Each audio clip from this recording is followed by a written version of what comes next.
আমরা আজকে এসএসসি সাধারণ গণিতের অধ্যায় 8 এর এমসিকিউ সলভ করব। আশা করি এমসিকিউ গুলো যদি করো তাহলে পরীক্ষায় কমন পাওয়ার পসিবিলিটি অনেক বেশি। তো আমরা কথা না বাড়িয়ে আমরা ক্লাসটা শুরু করি। প্রথম যে অঙ্কটা দিয়েছে দেখো এখানে, সেটা হচ্ছে ও কেন্দ্রবিষ্ট বৃত্তে এবিসি একটি সমবাহু ত্রিভুজ এবং এই যে এ বি সি এটি হচ্ছে একটি সমবাহু ত্রিভুজ এবং বিএসি এর সমদ্বিখণ্ডক, এই যে বিএসি এর সমদ্বিখণ্ডক হচ্ছে এও। তো প্রশ্নে বলেছে যে এ ও সি সমান কত, এই যে এ ও সি এই অ্যাঙ্গেলের মানটা কত। ভালো করে দেখো, আমি যদি একটু জুম করে দেখাই এটা, এই যে আমাদের ত্রিভুজটা, হ্যাঁ, তো ত্রিভুজটাকে আমরা যদি অ্যাঙ্গেলগুলো আলাদা করে দেখাই, যেমন এটা যদি একটা সমবাহু ত্রিভুজ হয়ে থাকে তাহলে এটা পুরোটার মান হচ্ছে 60 ডিগ্রি। যদি এটা পুরোটার মান 60 ডিগ্রি হয়, আর আমরা জানি সমবাহু বা সমদ্বিবাহু ত্রিভুজে মানে ওদের যে সাধারণ বিন্দুটা থাকে, সাধারণ বিন্দু থেকে যদি আমরা তৃতীয় বাহুতে একটা লম্ব টানি তাহলে সেই লম্বটা ওই অ্যাঙ্গেলটাকে সমান দুই ভাগে ভাগ করে। যাই হোক, এখানে কিন্তু একটা কথা, সেটা হচ্ছে আমাদের অলরেডি এখানে বলে দেওয়া হয়েছে যে মানে ও এ বিও সিও ওরা পরস্পর ও বিন্দুতে মিলিত হয়েছে। তো আমাদেরকে বুঝে নিতে হবে এই ও এ হচ্ছে বিএসি এর সমদ্বিখণ্ডক, তাহলে এটা হবে 30 ডিগ্রি এবং এটার মানও হবে 30 ডিগ্রি। কেন এই দুজন সমান হবে? কারণ এরা দুজন হচ্ছে এই বৃত্তের ব্যাসার্ধ। বৃত্তের ব্যাসার্ধ যদি হয়, ব্যাসার্ধ সবসময় সমান হবে, তাহলে এই যে এই বাহু আর এই বাহু সমান হবে। তাহলে দুইটা বাহু যদি পরস্পর সমান হয় তাহলে অ্যাঙ্গেলগুলো পরস্পর সমান হবে। তাহলে এটা 30 ডিগ্রি হলে এটাও 30 ডিগ্রি হবে। তাহলে এই কোণের মানটা কত? আমরা যদি 180 থেকে, এই যে 180 থেকে 30 প্লাস 30 যদি বাদ দিই তাহলে বের হয়ে যাবে অ্যাঙ্গেলের মান কত, আর সেটা হচ্ছে 120 ডিগ্রি। আনসার হবে সি। আশা করি বুঝতে পেরেছো তোমরা। আমরা এর পরের অঙ্কে যাব। আমরা 2 নাম্বার ম্যাথটা করব। দেখো 2 নাম্বার কি বলেছে, এখানে বলেছে যে এবিসিডি বৃত্তে অন্তর্লিখিত চতুর্ভুজে এবিসি সমান 110 ডিগ্রি হলে তাহলে এডিসি সমান কত। তো এটা যদি আমরা করতে চাই আমাদেরকে অবশ্যই একটা চতুর্ভুজ আঁকতে হবে, যে কোনো একটা চতুর্ভুজ। আচ্ছা, এটা বৃত্তে অন্তর্লিখিত চতুর্ভুজ বলে দিয়েছে। তো বৃত্তে অন্তর্লিখিত চতুর্ভুজ যদি হয়, এটা হচ্ছে একটা বৃত্ত, এইটা হচ্ছে একটা বৃত্ত। তো বৃত্তের মধ্যে যে চতুর্ভুজ আছে সেটা হচ্ছে এটা, এটা হচ্ছে একটা বৃত্তে অন্তর্লিখিত চতুর্ভুজ। তো এটা যদি বৃত্তে অন্তর্লিখিত চতুর্ভুজ বলে তাহলে এই চতুর্ভুজে ধরো আমি নাম দিচ্ছি এটা এ বি সি ডি, আমরা নাম দিলাম। তো আমাদেরকে বলেছে যে এ বি সি হচ্ছে 110 ডিগ্রি, এই যে এ বি সি এটা হচ্ছে 110 ডিগ্রি, এটা বলে দেওয়া আছে। তো এটা যদি 110 ডিগ্রি হয়, মনে রাখবে বৃত্তে অন্তর্লিখিত চতুর্ভুজের যে বিপরীত কোণ থাকে, অর্থাৎ বিপরীত দুই কোণ, ওদের যোগফল হচ্ছে 180, অর্থাৎ A B C angle A B C plus angle ADC, ADC এই দুটার যোগফল হবে সবসময় 180 ডিগ্রি। অর্থাৎ বৃত্তে অন্তর্লিখিত কোনো চতুর্ভুজের বিপরীত কোণ দুইয়ের সমষ্টি 180 ডিগ্রি। এটা উপপাদ্যেই আছে আমাদের। আচ্ছা যাই হোক, এই যে এবিসি এটার মান কত বলো তো? এবিসি এর মান হচ্ছে 110 ডিগ্রি। এটা যদি 110 ডিগ্রি হয়, এডিসির মান কত দিছে দেখো তো। আচ্ছা, এটাই বের করতে হবে। তো এটা হচ্ছে এডিসি আর এটা হচ্ছে 180 ডিগ্রি। সুতরাং আমরা এখান থেকে অ্যাঙ্গেল এডিসি বের করতে পারি। এটা হবে 180 ডিগ্রি মাইনাস 110। তাহলে 180 থেকে 110 গেলে কত হয়? 180 থেকে 110 গেলে হয় 70 ডিগ্রি। তাহলে এটার আনসার হবে 70 ডিগ্রি। তো আমি যে এখানে চিত্র আঁকলাম, তারপর এখানে ক্যালকুলেশন করলাম, এমসিকিউ যদি আসে তোমরা তো এত কিছু করবে না, কিন্তু বাসায় যখন কোনো একটা এমসিকিউ প্র্যাকটিস করবে তখন অবশ্যই অবশ্যই এই ডিটেলসগুলো ভেঙে ভেঙে ভেঙে ভেঙে করবে। কারণ হচ্ছে তুমি বাসায় যখন এগুলো করবে তখন তোমার মানে তুমি যে মেথডে বা যে স্টেপগুলো ফলো করে তুমি এগাইছো, তুমি যখন পরীক্ষায় এমসিকিউ একটা দেখবা তখন তোমার মাথায় মনে মনে খাতায় লেখা ছাড়া এই স্টেপগুলো একটা একটা হতে থাকবে এবং দেখবা তুমি অঙ্কগুলো অনেক ইজিলি করতে পারতেছো। আর এখানে যেটা হবে সবসময় মনে রাখবা, যদি বৃত্ত অন্তর্লিখিত চতুর্ভুজের একটা কোণ যে মানে 110 বা যে কোনো অ্যাঙ্গেল দেওয়া থাকে, তার ঠিক বিপরীত কোণটা যদি বের করতে বলে তাহলে তুমি জাস্ট 180 থেকে বাদ দিয়ে দিবা। 180 থেকে বাদ দিয়ে দিলে বের হয়ে যাবে অ্যাঙ্গেল কত, আর সেটা হচ্ছে 70 ডিগ্রি। এই হচ্ছে 2। আচ্ছা, আমরা 3-এ যাব। দেখো এই যে দেখো 3।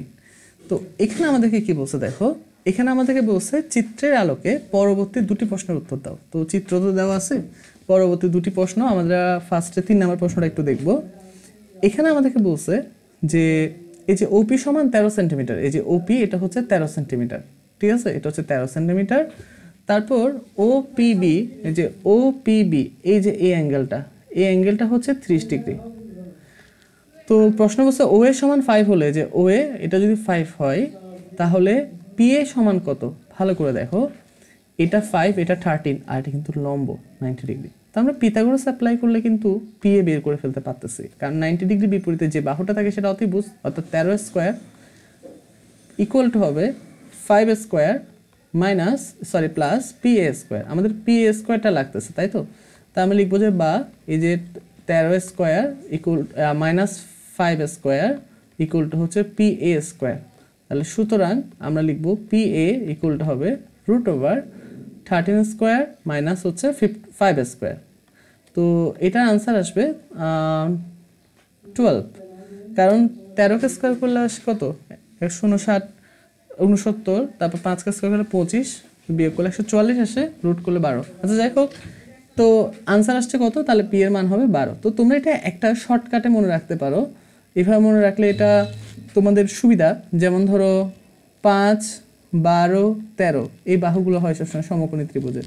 তারপর 3, 4 আর হচ্ছে 5, তারপর হচ্ছে 6, 8 আর হচ্ছে 10, এইগুলো হয় সাধারণত, হ্যাঁ, সমকোণী ত্রিভুজে এগুলাই হয়।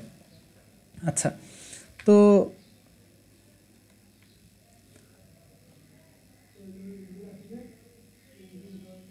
একটু দাঁড়াও, আমি আমার ইয়াটা অন করে নিই, গ্রাফিক্সটা।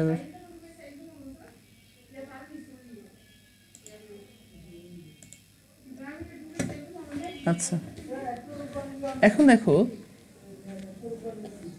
পি এর দৈর্ঘ্য আমরা বের করে ফেলছি। এবার আমাদের দৈর্ঘ্য যেটা করতে, আমাদের 3 কি বলছে? 3 বলছে 3 করে ফেলছি আমরা এখন 4 করব। দেখো, আচ্ছা 4 তো এখানে দেওয়া নাই, তাহলে হয়তো ইম্পর্টেন্ট না, হ্যাঁ, মানে 4 বলতে মানে এখানে বলছে না পরবর্তী, আচ্ছা এটা পরবর্তী একটা প্রশ্নই বলছিল, আচ্ছা ঠিক আছে আমি খেয়াল করিনি। আচ্ছা আমরা এই প্রশ্নটা একটু দেখি, উদ্দীপকের আলোকে পরবর্তী প্রশ্নের উত্তর দাও। পরবর্তী প্রশ্নটা কি? এখানে ও কেন্দ্রবিষ্ট বৃত্তে, এই যে ও কেন্দ্রবিষ্ট বৃত্ত, এই ও কেন্দ্রবিষ্ট বৃত্তে কিন্তু এম এর মান দেওয়া আছে। তো এম এর মানে পুরোটা, এটা হচ্ছে 6। তো পুরোটা যদি 6 হয়, দেখো এই যে পুরোটা হচ্ছে 6, এই পুরোটা হচ্ছে 6, পুরোটা যদি 6 হয় এটা কত হবে বলো তো? এটা হবে 3। পুরোটা 6 হলে এই অংশটা হবে 3, যেহেতু এটা ব্যাসার্ধ। আচ্ছা যাই হোক, পিএন চাপের দৈর্ঘ্য বের করতে বলছে। এই যে পিএন চাপ, এই পিএন চাপের দৈর্ঘ্যটা বের করতে বলছে। চাপের দৈর্ঘ্যের সূত্রটি এটা অবশ্য 16.3-তে আছে। এটা বৃত্তে কতটুকু দেওয়া মানে দিতে পারে আমি শিওর না, এটা 16.3 এর ফর্মুলা, হ্যাঁ। তাহলে এস ইকুয়াল টু হচ্ছে পাই আর থিটা ডিভাইডেড বাই 180 ডিগ্রি। তোমরা জাস্ট মানগুলো বসাই দিবা, যেমন এখানে আর এর মান তো আমরা বের করছি 3, তো তোমরা মানগুলো বসাবা যে পাই 3.1416 গুণ আর কত 3, আর থিটা হচ্ছে কত? দেখো এখানে লেখা আছে, এটা হচ্ছে থিটা মানে 60 ডিগ্রি। তাহলে এটা 60 ডিগ্রি ডিভাইডেড বাই হচ্ছে পাই আর theta divided by 180 degree. Then calculation করলে তোমাদের মানটা বের হয়ে যাবে, এটা তোমরা ক্যালকুলেশন করবে। আচ্ছা, এরপর আমরা যদি পরের ম্যাথে যাই, ভালো করে দেখো,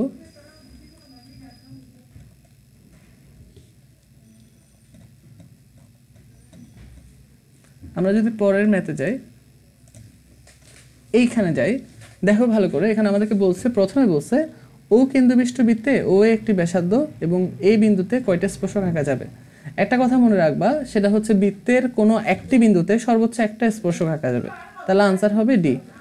এরপর কি বলছে দেখো, 5 সেন্টিমিটার এবং 3 সেন্টিমিটার ব্যাসার্ধ বিশিষ্ট দুটি বৃত্ত পরস্পরকে বহিঃস্পর্শ করলে কেন্দ্রদ্বয়ের দূরত্ব কত। এটা আমি তোমাদেরকে এখানে বুঝাই। ধরো আমি একটা বৃত্ত আঁকতেছি, তো একটা বৃত্ত আঁকা যায়, এইটা হচ্ছে একটা বৃত্ত, এটা আরেকটা বৃত্ত, এখানে দুইটা বৃত্ত আছে, এখানে দুইটা বৃত্ত,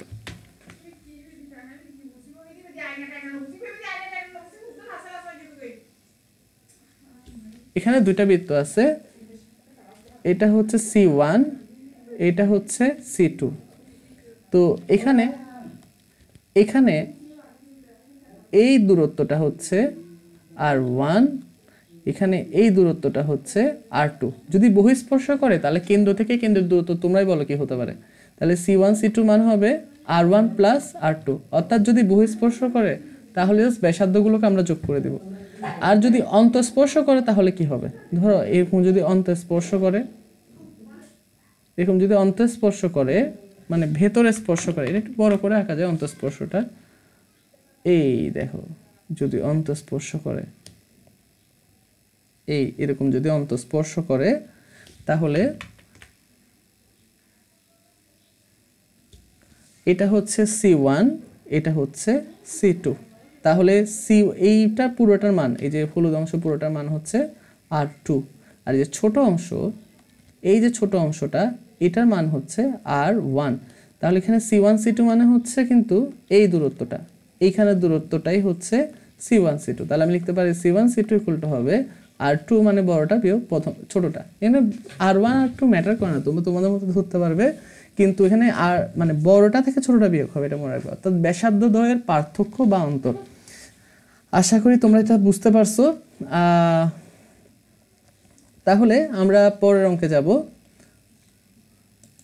দেখো তাহলে এটা 5 নাম্বারের হচ্ছে তোমার কত, 5 আর 3কে যোগ করে দিলে যেটা আসবে সেটা মানে হচ্ছে 8 বহিঃস্পর্শ করলে। আর যদি অন্তঃস্পর্শ করতো তাহলে আমরা বিয়োগ করে দিতাম। এরপরের প্রশ্ন খেয়াল করে দেখো, মানে আমাদেরকে 6 নাম্বার প্রশ্ন, 6 এর পর 7 নাম্বার, হ্যাঁ 7 নাম্বার প্রশ্ন, এটা অনেক ইম্পর্টেন্ট এই জিনিসটা।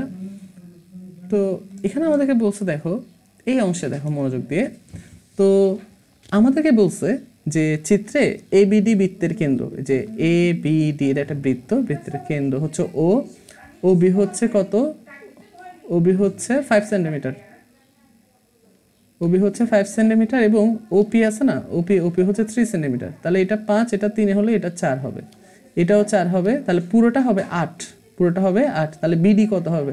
8। কেন 8 হবে?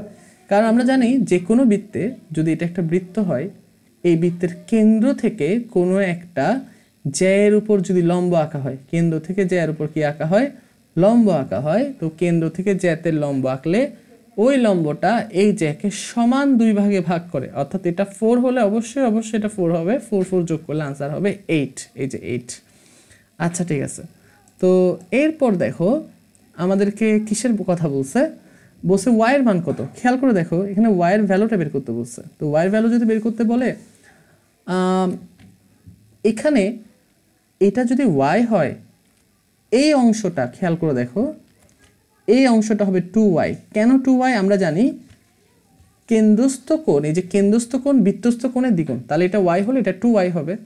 আর এটা 4y, এটা 2y, পুরোটাকে যোগ করলে আসে 4y plus 2y equal to হচ্ছে 360 ডিগ্রি, এরকম আসে। এটা যদি 360 ডিগ্রি হয় তাহলে আমরা লিখতে পারি বা 360 ডিগ্রি হলে আমরা এটাকে যোগ করলে আসে 6y ইকুয়াল টু হবে কত বলো তো, 360 ডিগ্রি।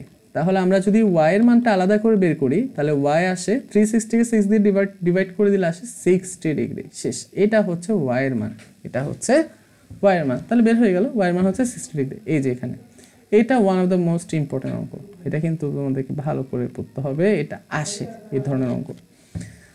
যাই হোক আমরা বিডি এর মান বের করলাম, y ও করলাম, এই কলামের ম্যাথগুলো শেষ। আমরা পরের কলামে যাই।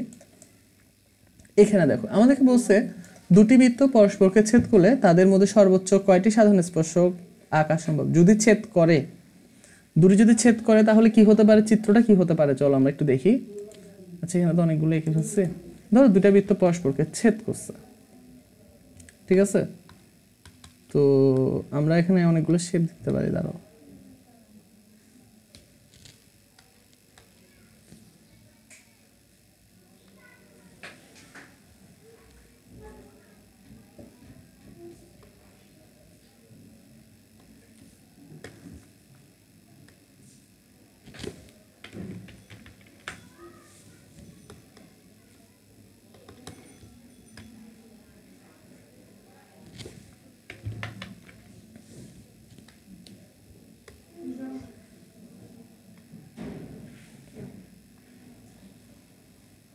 অনেক বড় বৃত্ত হয়ে যাচ্ছে।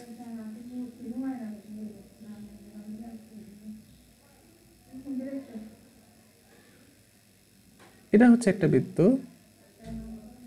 ধরো এখানে আরেকটা বৃত্ত,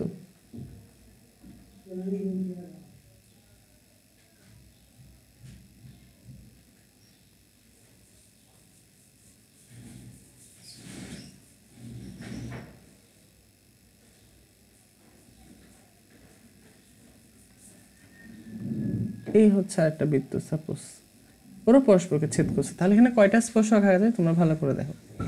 এখানে স্পর্শক কয়টা আঁকতে পারবে? একটা স্পর্শক হচ্ছে ধরো এখানে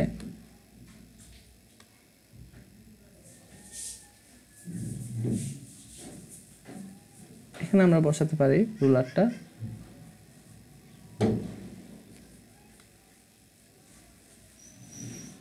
এইখানে একটা স্পর্শক আঁকা যায় এইভাবে।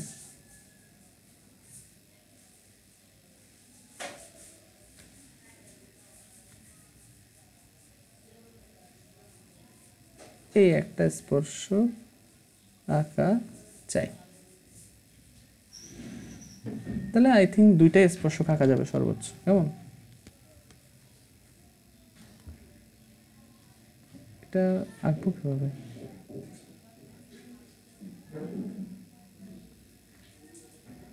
এই দুইটা স্পর্শক, এখানে একটা স্পর্শক, আর আমরা যদি এভাবে হিসাব করি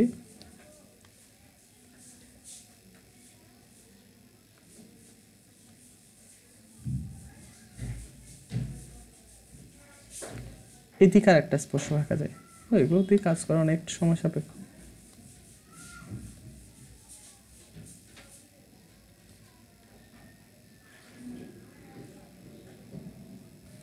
এই এখানে একটা স্পর্শ দেখো, তাহলে দুইটা স্পর্শক হয়। তাহলে দুটো বৃত্ত যদি পরস্পরকে ছেদ করে তাহলে স্পর্শক হবে দুইটা। আমি জাস্ট এটা এক্সপিরিয়েন্স করে দেখছি, এটা এগুলো দিয়ে কেমনে ইউজ করে। আচ্ছা যাই হোক, এই ওপেন বোর্ডটা ফার্স্ট টাইম ইউজ করতেছে, আমি এটাকে তেমন ইউজ করা হয়নি। আচ্ছা যাই হোক, আমি তোমাদেরকে এটা একটা সামারি দিই, দেখো এটা আমি ইরেজ করে দিচ্ছি। যদি যদি দুইটা বৃত্ত পরস্পরকে ছেদই না করে, মানে একজন আরেকজন থেকে দূরে থাকে, তাহলে কয়টা স্পর্শক আঁকা যায়? আমি জানি না কতটুকু অ্যাকুরেট হবে, আমি চেষ্টা করব একদম মানে ইয়া করে আঁকার জন্য। তো ওরা পরস্পরকে চারটা স্পর্শক থাকবে, সাধারণ স্পর্শক, হ্যাঁ, মানে ছেদ না করে চারটা সাধারণ স্পর্শক আঁকা যাবে। আমি যেহেতু গ্রাফিক্স টাইপে করতেছি, একটু হয়তো আমার মাপে এদিক সেদিক হতে পারে, হ্যাঁ, মানে হয়তো দেখা যাচ্ছে বলতেছি স্পর্শ করে কিন্তু দেখা যাচ্ছে ছেদ করে ফেলছে, এরকম হতে পারে, ঠিক আছে। তারপর ধরো এইখানে এইখানে একটা স্পর্শক, তারপর এইখানে একটা স্পর্শক, কেমন? তো এইভাবে ইয়া করতে পারি আমরা। এইখানে একটা স্পর্শক, তাহলে মোট কয়টা স্পর্শক আঁকা যাবে?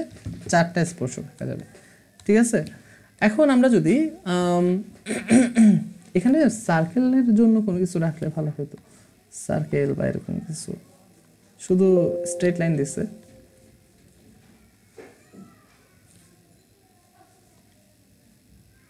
আচ্ছা যাই হোক, সার্কেলের জন্য মনে হয় ওই কম্পাসটা দিছিল, ওইটার উপর হিসাব করে দিয়েছে।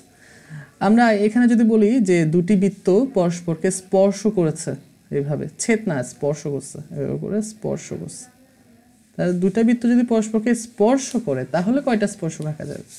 তাহলে হচ্ছে স্পর্শক আঁকা যাবে হচ্ছে প্রথমত এখানে একটা, মানে ঠিক ওদের মাঝামাঝি একটা, তারপর হচ্ছে এই বরাবর একটা,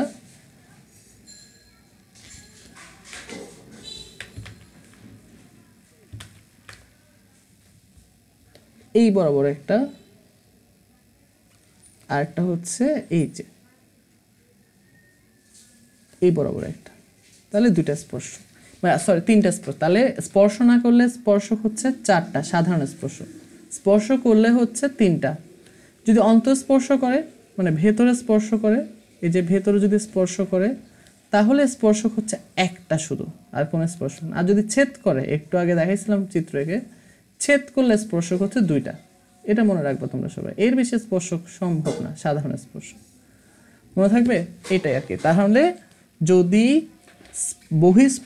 স্পর্শই না করে তাহলে সাধারণ স্পর্শক আঁকা যাবে চারটা, বহিঃস্পর্শ করলে 3টা, অন্তঃস্পর্শ করলে 1টা, আর যদি ছেদ করে তাহলে হচ্ছে 2টা। এটা 100% ইম্পর্টেন্ট।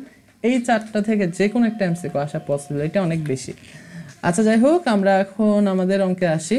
এখানে বলছে দুটি বৃত্ত পরস্পরকে ছেদ করলে, এই ছেদ করলে কি হয় একটু আগে আমি দেখাইছিলাম, সেটা হচ্ছে দুটি সাধারণ স্পর্শক আঁকা যায়। এবার আমরা 10 নম্বর ম্যাথটা দেখব। দেখো 10 নম্বর ম্যাথে আমাদেরকে যেটা বলছে সেটা হচ্ছে ও কেন্দ্রবিষ্ট বৃত্তে এবি হচ্ছে ব্যাস, এই যে এবি এটা হচ্ছে ব্যাস, আর এসিডি সমান কত, এই যে এ সি ডি এটা সমান কত। এখানে কিন্তু একটা কথা বলে দিছে যে এখানে বাহু দুইটা সমান, যদি বাহু দুইটা সমান হয় তাহলে অবশ্যই সমদ্বিবাহু ত্রিভুজ, বলে দিছে সমদ্বিবাহু ত্রিভুজ। আচ্ছা তাহলে কিভাবে এই অঙ্কটা করা যায়, দেখো এখানে একটা হিন্টস দিছে আমাদেরকে, সেটা হচ্ছে এই যে বক্স করে দিছে, তার মানে 90 ডিগ্রি। তো এটা যদি 90 ডিগ্রি হয়, ঠিক আছে, এটা যদি 90 ডিগ্রি হয় আর এটা হচ্ছে 20, ঠিক আছে, তাহলে এটা 90 হলে তো আমরা এটাও বের করতে পারতেছি না, আমরা অবশ্যই বের করতে পারতেছি। তাহলে এটা বের করতে পারলে 90 আর 120 মানে 180 থেকে 90 আর 120 যোগফল বাদ দিলে এটা পাবো, অর্থাৎ এবিসি পাবো। তাহলে আমরা পাচ্ছি কোণ এবিসি সমান 180 ডিগ্রি বিয়োগ 90 প্লাস 20, এটা পাচ্ছি। তাহলে আনসার পাচ্ছি 70 ডিগ্রি। তো এটা যদি 70 হয়, খেয়াল করে দেখো, ভালো করে খেয়াল করে দেখো, এ ডি সি বি এটা কিন্তু একটা বৃত্তস্থ চতুর্ভুজ, আর বৃত্তস্থ চতুর্ভুজের বিপরীত কোণদ্বয়ের সমষ্টি হচ্ছে দুই সমকোণ। অর্থাৎ এটা যদি 70 ডিগ্রি হয়, এই যে কোণটা, তাহলে এটা 180 থেকে বাদ দিলে যেটা হয় সেটা, অর্থাৎ 110 ডিগ্রি। এটা যদি 110 ডিগ্রি হয়, তাহলে এখানে যে দুটো কোণ, এই দুইটা কোণ আর এই যে 110 ডিগ্রি, তিনটার সমষ্টি হবে 180, অর্থাৎ x plus x plus 110 equal to হচ্ছে 180 ডিগ্রি। তো আমরা এখান থেকে পাচ্ছি যে 2x ইকুয়াল টু হচ্ছে 70, implies that x equal to হবে 35 ডিগ্রি, অর্থাৎ x এর ভ্যালু আমরা বের করে ফেলতে পারছি। তাহলে x এর মান হবে 35 ডিগ্রি, ঠিক আছে, এখানে আসছে অলরেডি, এই যে 35 ডিগ্রি। অধিচাপে অন্তর্লিখিত কোণ, অধিচাপে অন্তর্লিখিত কোণ, অধিচাপ কোণটা আর উপচাপ কোণটা সেটা তো আগে বুঝতে হবে না। তো অধিচাপে অন্তর্লিখিত কোণ যদি বলে, দেখো আমরা যদি বলি একটা বৃত্ত, তো এই হচ্ছে একটা বৃত্ত, এই বৃত্তের ধরো এটা হচ্ছে একটা চাপ, এই নীল অংশটা এটা হচ্ছে একটা অধিচাপ, আর এই যে লাল অংশটা এটা হচ্ছে উপচাপ।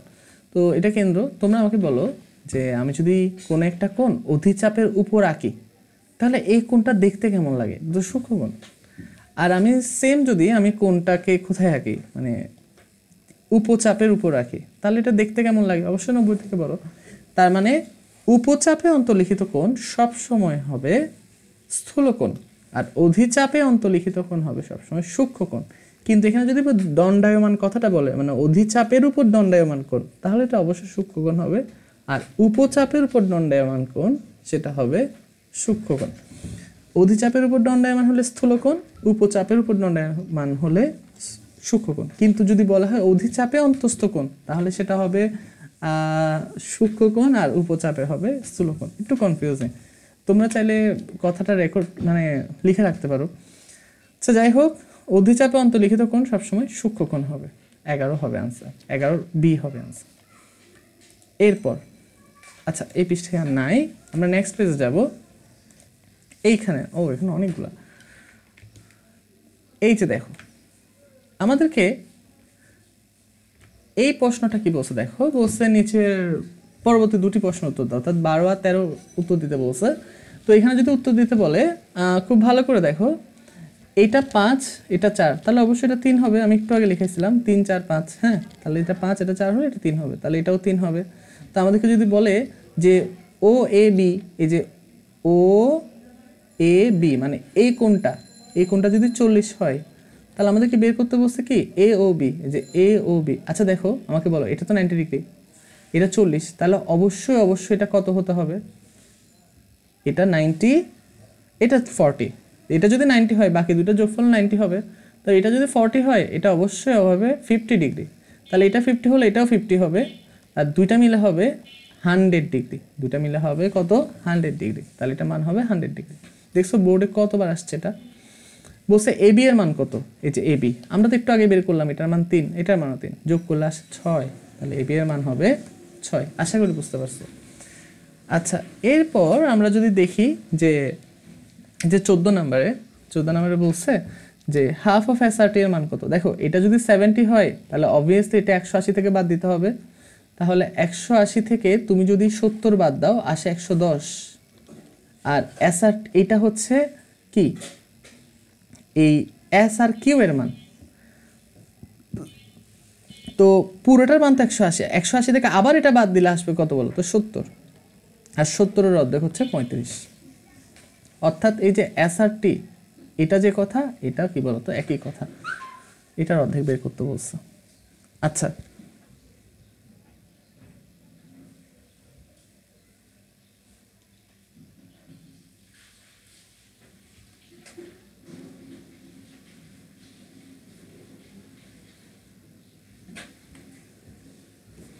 এরপর আমাদেরকে কি বলছে দেখো, বলছে নিচের উদ্দীপকের আলোকে পরবর্তী দুটি প্রশ্ন উত্তর দাও। আবার একই প্রশ্ন, একদম সেম অঙ্ক আমি এর আগে করাইছিলাম, মানে এই 16 নাম্বারটা। আচ্ছা যাই হোক, 15 নাম্বারটা আমরা দেখি।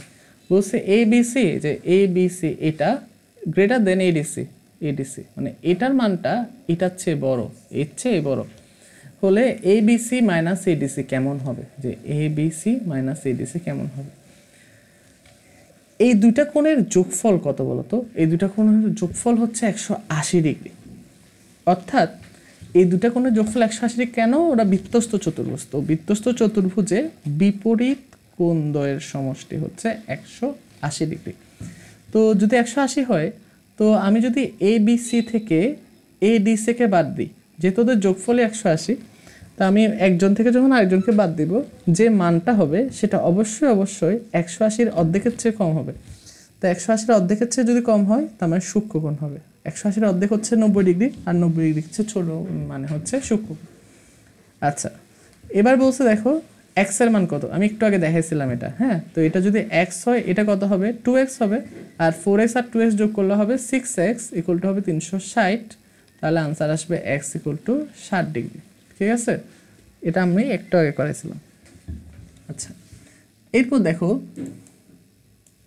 আমাদেরকে এখানে কি বলছে, এখানে বলছে 4 সেন্টিমিটার ব্যাসার্ধ এবং 6 সেন্টিমিটার ব্যাস বিশিষ্ট বৃত্ত পরস্পরকে অন্তঃস্পর্শ হলে এদের কেন্দ্রদ্বয়ের মধ্যবর্তী দূরত্ব কত। অন্তঃস্পর্শ করছে, তো অন্তঃস্পর্শ করছে বলতে এখানে যে ব্যাস বলছে, তাহলে ব্যাসার্ধ বের করতে হবে। তাহলে ব্যাসার্ধ হচ্ছে কত? 3। আর এখানে ব্যাসার্ধ বলে দিছে। আর অন্তঃস্পর্শ করলে আমরা কেন্দ্রদ্বয়ের দূরত্ব বলে বিয়োগ করব। অর্থাৎ 4 থেকে যদি আমরা 3কে বাদ দিয়ে আনসার হয় হচ্ছে 1। বৃত্তে অন্তর্লিখিত সামান্তরিক। দেখো একটা বৃত্ত যদি তুমি আঁকো, এই বৃত্তে যদি তুমি কোনো একটা সামান্তরিককে অন্তর্লিখিত করো, তাহলে অবশ্যই হয় সেটা বর্গ হবে, না হয় সেটা হচ্ছে একটা আয়ত হবে। তো আনসার হচ্ছে আয়ত। আমি বর্গ কেন বলবো না, কারণ আলাদা করে সামান্তরিক বলে দিছে, বুঝছো?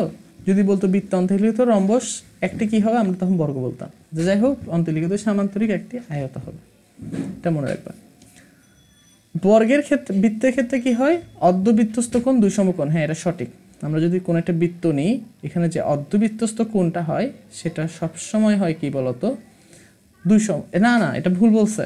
2 সমকোণ কেন? এটা 1 সমকোণ হবে না, এটা ভুল, প্রথমটা ভুল।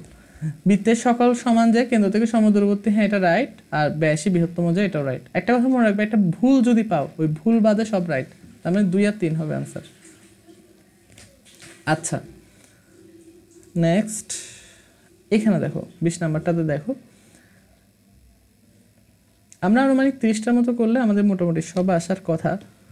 তাও তোমাদের জন্য আমি কিছু রেখে দিব, তোমরা সেগুলো সলভ করবা। হ্যাঁ, এখানে কি বলছে দেখো, 20 নাম্বারে বলছে ডিসিই এর মান কত। সবসময় মনে রাখবা এই ধরনের অঙ্কে এখানে যে কোণটা আছে সেই কোণটা এখানেই হবে, অর্থাৎ এটাও 80 ডিগ্রি হবে।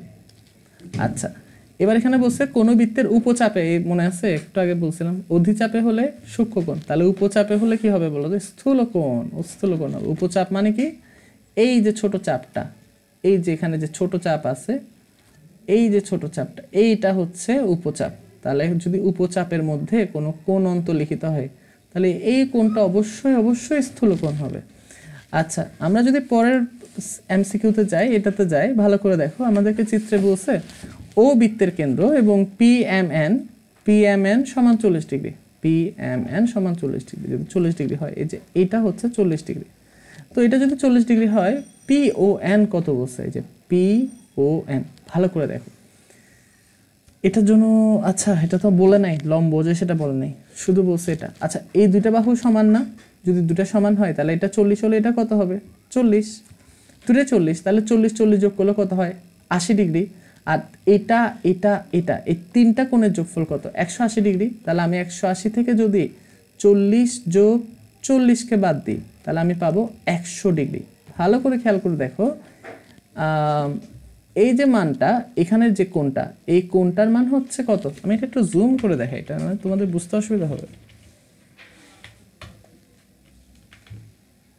এই যে দেখো, আমাদেরকে পি ও এন বের করতে বলছে।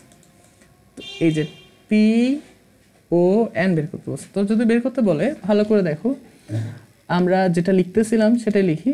এখানে বলে দিছে এই যে পি এম এন, এটার মান হচ্ছে 40, ঠিক আছে? আর যেহেতু এটা বৃত্তের ব্যাসার্ধ, তাহলে এই বাহু আর এই বাহু সমান হবে। তাহলে এটা যদি 40 হয়, অবশ্যই অবশ্যই এটাও হবে কত? 40। এটাও হবে 40। তো যদি 40 হয়, তাহলে এই তিনটা কোণের সমষ্টি 180। তাহলে আমি যদি লিখি 180 মাইনাস 40 যোগ 40,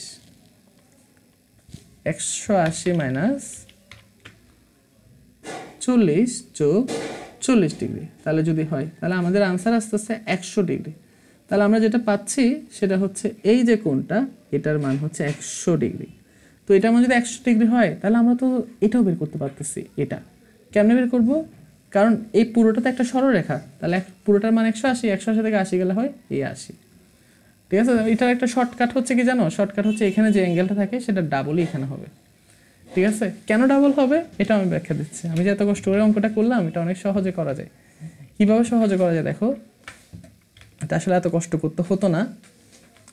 সেটা হচ্ছে পি এম এন, ভালো করে দেখো, এই যে পি এম এন, এটা কিন্তু এই যে পিএন চাপের উপর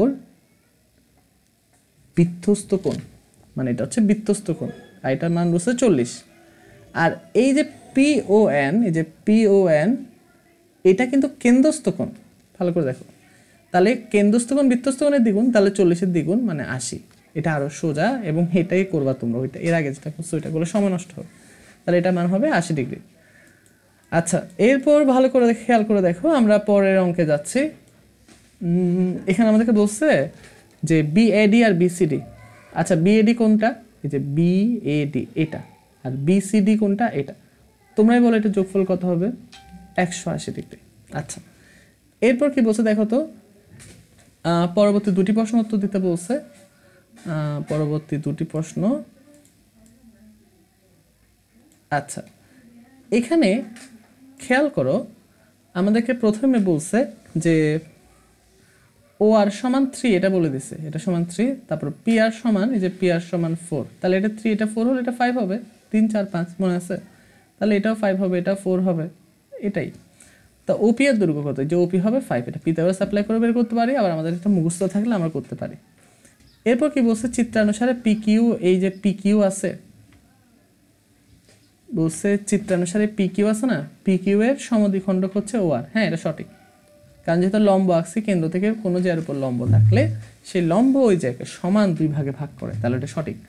আর পিকিউ চাপের উপর নর্মাল বিধ্বস্ত কোণ, এই যে পিকিউ, পিকিউ এর বিধ্বস্ত কোণ হচ্ছে পিএসকিউ। হ্যাঁ, এটাও রাইট, নর্মাল বিধ্বস্ত কোণ। আর পিকিউ এর মান, এই যে পিকিউ আছে না, এই পিকিউ এর মান হবে ওপি এবং ওআর ওকিউ, ওপি এবং ওকিউর। হ্যাঁ, এটা যদি একটা ত্রিভুজ হয়, ত্রিভুজের যে কোনো দুই বাহুর যোগফল তৃতীয় বাহু অপেক্ষা বৃহত্তর, তাহলে যে কোনো দুই বাহুর যোগফল তৃতীয় বাহু অপেক্ষা বৃহত্তর, এটাও সঠিক। তাহলে আনসার হবে খ, 1 2 3, এটা হবে আনসার। এবার বলছে অর্ধবিধ্বস্ত কোণ কত? 90 ডিগ্রি, এটা তো পারার কথা। আচ্ছা, আমরা 30 পর্যন্ত করব। তো 27 নম্বর অঙ্কটা দেখি। 27 নম্বর অঙ্কে আমাদেরকে কি বলছে, খুবই ভালো করে দেখো।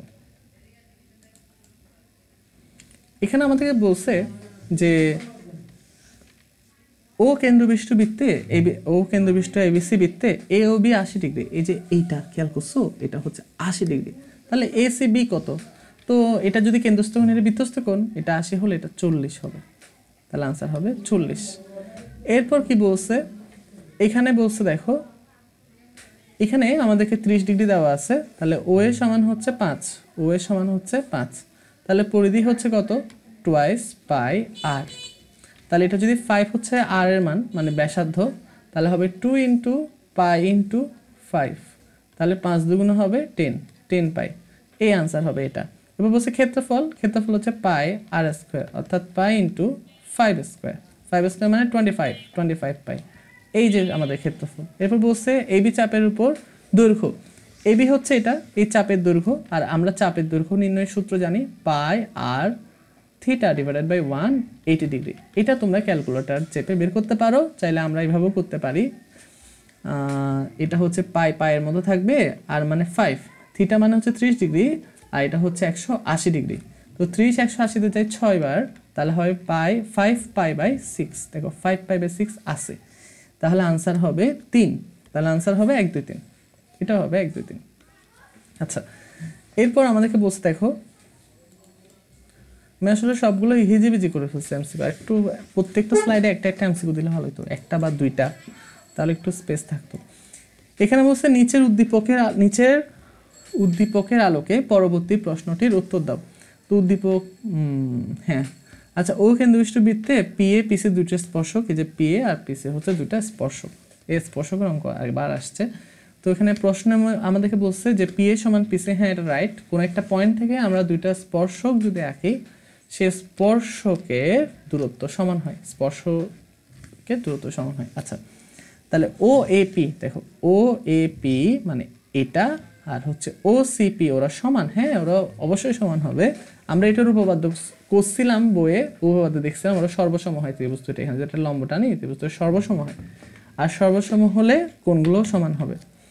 এবছর প্রবৃদ্ধ কোণ এ ও সি, যে প্রবৃদ্ধ কোণ এ ও সি, এটা প্রবৃদ্ধ কোণ কিন্তু সমান 2 কোণ এডিসি, হ্যাঁ মনে রাখবা বৃত্তটা একই সাইডে হবে, তাহলে প্রবৃদ্ধ কোণ এওসি হবে 2 কোণ এডিসি, কেন্দ্রস্থ কোণ বৃত্তস্থ কোণের দ্বিগুণ, তিনটাই সঠিক হবে এটা। 30 নাম্বার এবং লাস্ট এমসিকিউ।